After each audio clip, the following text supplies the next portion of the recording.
Warga sekitaran desa penyangga lokasi izin PT Bentara Arga Timber atau BET Meradang. Pasalnya, warga menilai PT BET pernah meninggalkan catatan kelam. Tak heran di zaman kepemimpinan Ihwan Yunus, dulunya kegiatan perusahaan yang bergelut di bidang illegal logging ini ditutup paksa. Herannya saat ini perusahaan tersebut kembali memperoleh izin dari pemerintah untuk melakukan kegiatan penebangan hutan. Padahal warga setempat tahu persis bahwa kegiatan PT BET kala itu diduga kuat menebang hutan di luar lokasi perizinan yang ada. Jika tidak menggarap hutan di dalam lokasi perizinan, lalu dari manakah PT BET mendapat kayu jenis logging yang diameternya di luar standar HPT?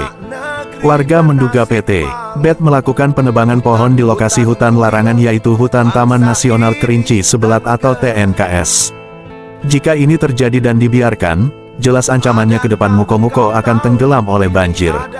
Karena sudah tidak ada lagi hutan penyangga resapan debit air.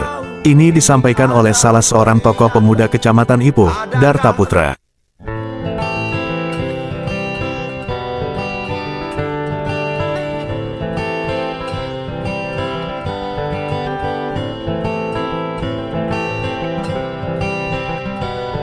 Kami menolak keras atas beroperasinya PT BET. Kami juga heran, mengapa pemerintah bisa kembali mengeluarkan izin beroperasinya PT BET, padahal dulu perusahaan ini sudah ditutup karena diduga mengambil bahan baku di hutan TNKS.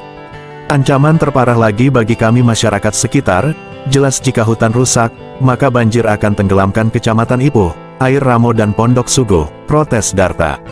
Lebih jauh Darta mengatakan bahwa PT BET sebenarnya sudah tidak layak mendapat izin beroperasi.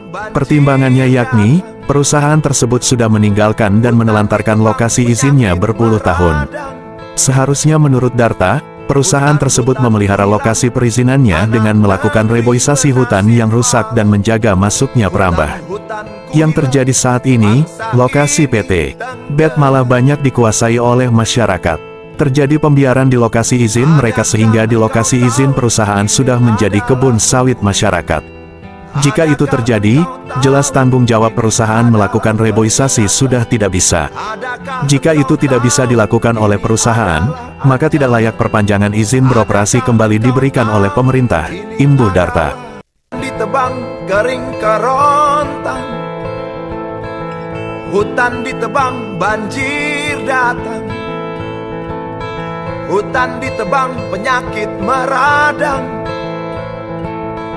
hutan-hutanku. Warga menduga PT BET melakukan penebangan pohon di lokasi hutan larangan yaitu Hutan Taman Nasional Kerinci Sebelat atau TNKS.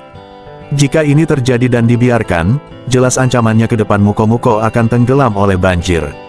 Karena sudah tidak ada lagi hutan penyangga resapan debit air. Ini disampaikan oleh salah seorang tokoh pemuda Kecamatan Ipuh, Darta Putra.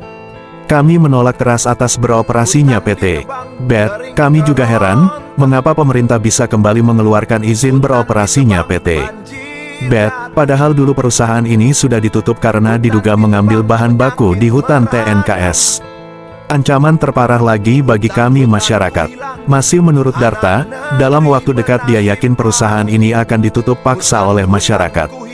Baginya perusahaan ini tidak membawa keuntungan bagi masyarakat. Malahan kegiatan perusahaan ini diprediksi akan membawa musibah besar bagi kelangsungan hidup masyarakat. Hutanku hilang, bangsa ini tenggelam. Adakah engkau tahu ini adalah hukuman? Adakah engkau tahu ini? Ia berharap, sebelum terjadi gejolak di tengah masyarakat, Pemda Muko-Muko dan DPRD Muko-Muko menyurati pihak pemerintah provinsi dan pemerintah pusat. Memang dalam perizinan, tidak ada campur tangan Pemkab setempat. Tapi Pemkab setempat sebagai pemilik wilayah harus mengetahui ancaman dampak negatifnya dari kegiatan perusahaan itu. Jika pemerintah memaksa, maka kami masyarakat juga bisa ambil sikap memaksa untuk menolak hadirnya perusahaan itu, pungkas Darta.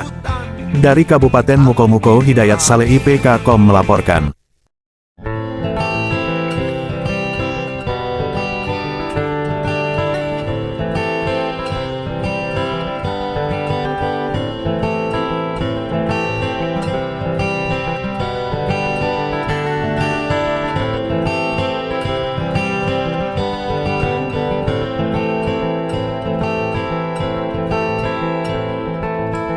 Hutan ditebang kering kerontang, hutan ditebang banjir